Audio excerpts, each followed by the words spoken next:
The move is finally complete, yet Charles, my father-in-law, utters his disdain without bothering to address me by name. His usual arrogance is unmistakable, and though he doesn't explicitly call me out, it's evident he's directing his words at me. I've endured his attitude until now, but I've reached my limit. As I pause from wiping the table, I shoot a defiant glare at Charles, who doesn't even bother to meet my gaze. "I'll be out by today," I declare, and Charles responds with a mocking laugh, reveling in his satisfaction. His words cut deep, branding me as a mere parasite and trash. He envisions a life refreshed once I'm gone, oblivious to the profound changes his own lifestyle has undergone over the years. Allow me to introduce myself. My name is Grace, and I recently turned 40. I'm married to William and currently residing with my in-laws. Despite several years of marriage, we remain childless, and there's no intention or possibility of having children. The harsh truth about William's infertility surfaced shortly after our marriage registration. Had I known from the start, I might have reconsidered our union. The revelation struck me like a pit of despair. All our dreams of building a happy family together were shattered. William, with apparent sincerity, had discussed our future children, even contributing to naming them. Little did I know, it was all a facade, a betrayal concealed beneath the guise of a promising future. Despite the profound disappointment, divorce wasn't a simple option for me. We had committed to being a family with the in-laws, who we considered our parents. Reporting a divorce a day after joining the family felt like a breach of trust. Living with the in-laws only intensified the inevitable question of when we would have children. Upon revealing our infertility, the in-laws reacted with fury. To them, a woman unable to bear children was deemed useless and deserving of immediate expulsion. Charles, my father-in-law, took the lead in treating me as a servant, stripping away any semblance of dignity. In their house, I was perpetually relegated to eating alone in the kitchen. I became part of the leftover disposal crew once the in-laws and William had finished their meals. No matter how much effort I put into cooking delicious food, all I received were the scraps left behind by them. Since getting married, I hadn't enjoyed a single satisfying meal. My weight steadily dropped, and within 6 months of marriage, my wrist bones were protruding. Initially, mother-in-law Madison bore the brunt of Charles's tirades, but once I joined the family, his focus shifted to me. Madison seemed relieved by the change. She smiled more often. William once remarked that she felt relieved not to be Charles' target anymore. Despite never smiling around Charles, Madison's demeanor improved in his absence. Charles's tyranny extended beyond targeting me. Upon learning of our infertility, he commanded me to work from dawn to dusk, deeming me lacking as a woman. I had always intended to work after marriage and had no desire to prolong my stay in their house unnecessarily. Balancing early morning chores, seeing everyone off, and heading to work proved challenging, but having a job with flexible hours helped. Despite my efforts, Charles discarded my food without tasting it, citing its appearance as the reason. Neither William nor Madison complained, choosing instead to remain silent. Despite my grievances, conversations during meals were sparse, and I often wondered if they truly enjoyed eating in silence. I had no choice but to maintain a facade of harmony with the in-laws, playing the role of a dutiful wife. As someone without parents, the weight of divorce seemed unbearable. However, Charles's demand that I contribute all my earnings to the household expenses crossed the line. While I intended to contribute, his insistence on full control over my earnings felt absurd. Protesting was futile. Charles's decisions were absolute. It seemed easier to comply, appeasing him and sparing myself the sight of Madison and William's saddened expressions. The root of the marital issues lay with Charles, whose oppression and torment overshadowed everything else. While Madison used to manage the household finances, the responsibility fell on me after marriage, a task I found overwhelming. "Isn't this too much for Grace?" Madison dared to question, only to be silenced by Charles's authoritative command to shut up. I had been dismissed in Charles's eyes, and Madison and I, as women, were deemed worthless, stripped of the privilege to voice our opinions. Taking over the household ledger from Madison initially shocked me, but after several years, I grew accustomed to it. Perhaps the acceptance stemmed from having an additional breadwinner in the house. Charles, however, began spending more recklessly, justifying it as work-related expenses, increasing his nights out, and embarking on trips with Madison and William, excluding me. This sudden change in their behavior marked a departure from the past.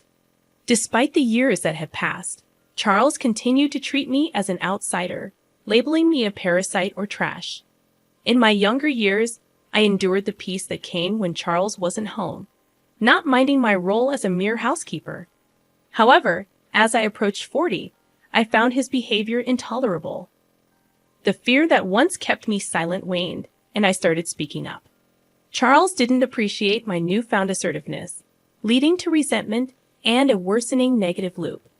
Our strained relationship reached a point where Charles constantly badmouthed me, and our interactions were minimal. Whenever he spoke, it was to insult me, creating a dreadful atmosphere at home.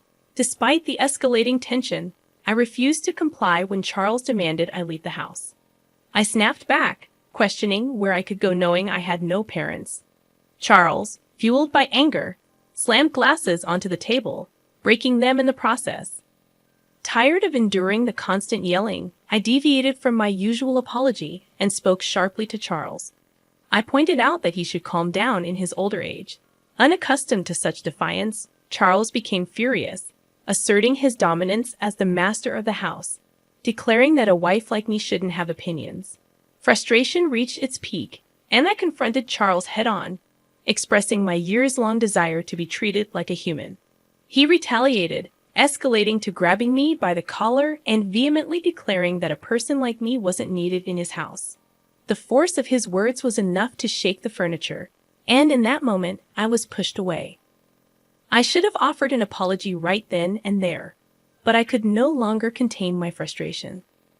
Fine, you want me to leave. That'll make you happy, right, Charles? I looked up at him, unable to stay silent any longer. Yes, he spat out, condescendingly looking down on me. Then I'll do it, I declared. He stormed off to his room with a loud noise, and I, now a bit calmer, started cleaning the living room that Charles had dirtied. Madison came to check on me with a worried look, but she left without saying anything, returning to her room. I felt like I had no place in this house anymore.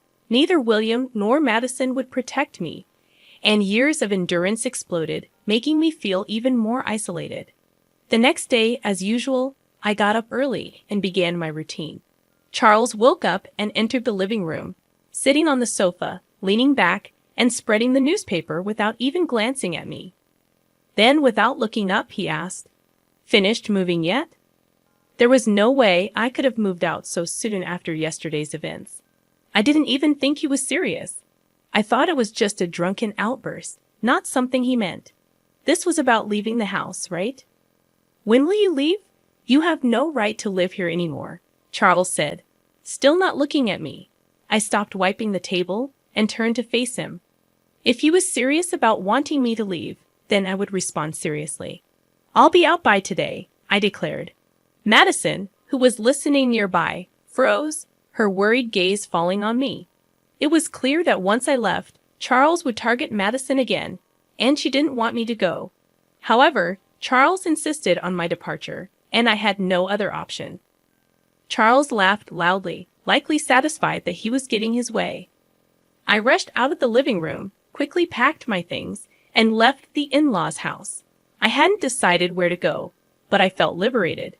I sent a message to William, who was already out, asking him to divorce me.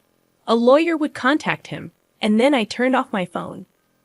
Over the next few days, I found a lawyer and had them contact William and the in-laws.